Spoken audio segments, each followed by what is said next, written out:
Matatandaan noong June 12, 2023, kasabay ng pagunita ng Independence Day ay idineklara ang lalawigan ng Quezon bilang insurgency-free province.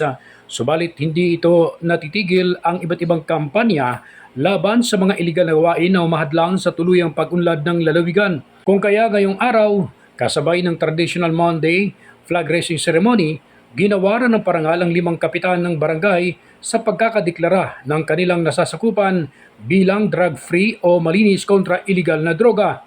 Ayon kay Police Colonel Ledon Monte, Provincial Director ng Quezon Police Provincial Office, dumaan sa masusing pagsusuri ang mga barangay para matiyak na wala ng kalakaran na iligal na droga sa kanilang nasasakupan.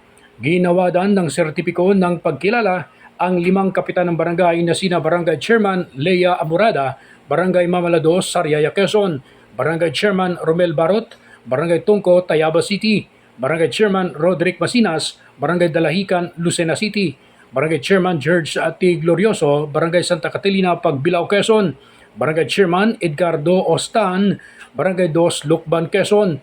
Kasabay nito, marami pang barangay ang kasalukuyang sumasailalim at sasailalim pa sa pagsusuri bago tuluyang maideklara bilang drug-free. Patuloy niyang tututukan ang mga natitirang barangay upang makatugon at pumasa ang mga ito sa validation at assessment na kondisyon bago ang deklarasyon. Nagsisimulaan niya na sa pagdideklara ng mga barangay, susundan ng ito ng munisipalidad at kaulaunan ang deklarasyon ng probinsya. Sa mga susunod na araw at buwan, positiboan niya ang PNP na magsusunod-sunod ang mga barangay na maideklara bilang drug-free.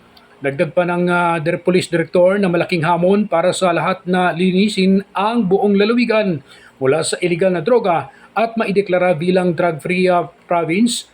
Bagamat malayo pa, ngunit sa aktibong kolaborasyon sa pagitan ng mga residente, lokal na pamahalaan at mga stakeholders, mapagtatagumpayan ang iisang mithiin. Ronda balita mula sa lalawigan ng Quezon. Ako si J.R. Narit, naghahatid ng mahalagang impormasyon at balitang totoo.